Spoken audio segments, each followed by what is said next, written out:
Hi, everybody. I'm going to talk just briefly about Chapter 7 and 8, our assignment for this week. And I'll start off a little bit just kind of talking about the gifted program and do I feel like our gifted students have been left behind. And I guess when I think about, my time in education, and that's been about 18 or 19 years, a good chunk of that time was spent dealing with and handling the legislation around No Child Left Behind. And the districts that I've had the opportunity to work in over the past 10 years or so with that bill in place, it seems like the focus was always on those students that were in that lower achieving category and how we were going to make sure that they met standards. And that might include more staffing or different curriculum or those sorts of things. But the conversation always seemed to focus around how to bring up those students that were towards the bottom of our achievement categories. And so I guess in essence, when I look back on it, we didn't focus our time and attention on those gifted programs. And so I'm not really sure I would say that they were left behind necessarily. Because I know good teaching was still happening for all of our students, no matter what their ability level or their achievement level. But it certainly hasn't, their programs, from my experience, haven't been our focus. I guess one positive thing, as times are changing and we've, now worked our way out of No Child Left Behind, and now we're into, the Every Student Succeeds Act. And there's bullet points in there that specifically discuss gifted education and the rigor and expectations and curriculum that needs to be established for those students that do belong in that gifted education program. And so I feel like the transition's been good to make teachers and schools really look at all of our students. But again, I don't really think it's fair to say we left them behind, but they certainly haven't had the focus that maybe some of the other groups of students have had attention brought to over the last several years. So I feel like things are hopefully going to balance out a little better, and we can really focus on all of our students and making sure that they're all reaching the highest level possible in their education and their time with us. So that's kind of where I stand on that whole gifted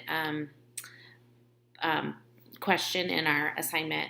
And then shifting gears towards tracking and ability grouping, it's so easy. I can really see both sides and benefits to both sides of that question. Being an elementary teacher at heart, I've seen the benefits of ability grouping kids and making sure, if I had first graders that didn't understand short vowels, that I could put those kids in a group and we could work on that.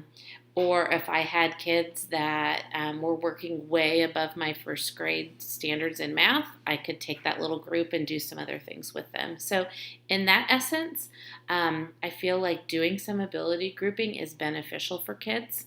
But with that being said, that in my mind is very different than tracking students. I feel like historically tracking has maybe had this negative light to it where kids were predetermined at a very young age what we expected out of them long term, whether high school or beyond high school, and it was difficult for kids to get out of those tracks once they were in them. But again, as I found articles and the word of detracking seemed to come up often in the research that I did. And I really feel like there's some positive pieces to tracking students, making sure curriculum matches their level. But I don't like the aspect of this predetermined path for life.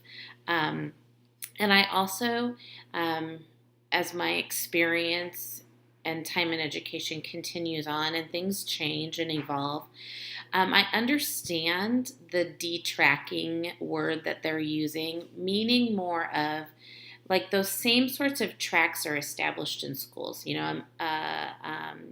science and technology track or a medical track or a vocational track or service industry track. I think those are important as we try to guide students into what they want to do after they leave high school.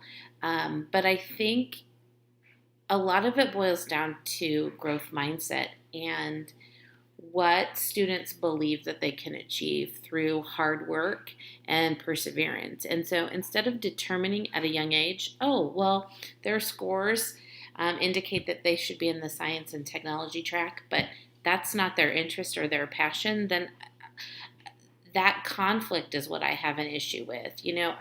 I believe it's important for schools to maybe have tracks established, but I think students and parents, with help from guidance counselors and teachers, can help students select the track that they feel like they're best suited for.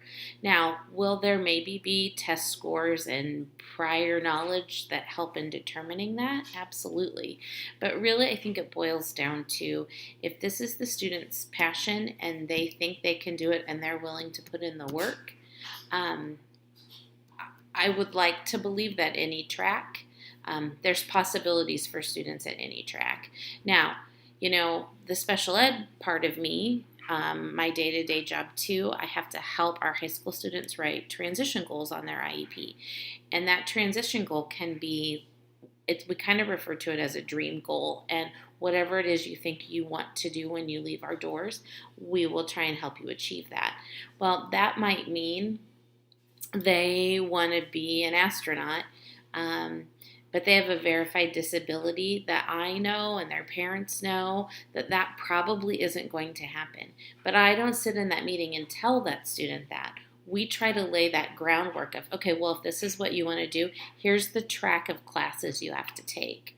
And we can certainly start down that path.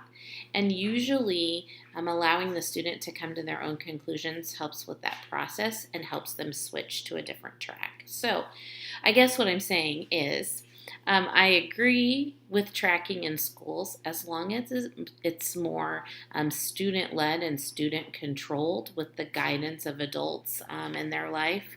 But I really feel like students have the potential and the passion to choose what they want to do in life, and our job as a school is help them follow that path or that right track to get there. So anyway, with that being said, that's kind of where I stand on both the gifted piece and the tracking and ability grouping piece. So thanks so much. Have a great weekend.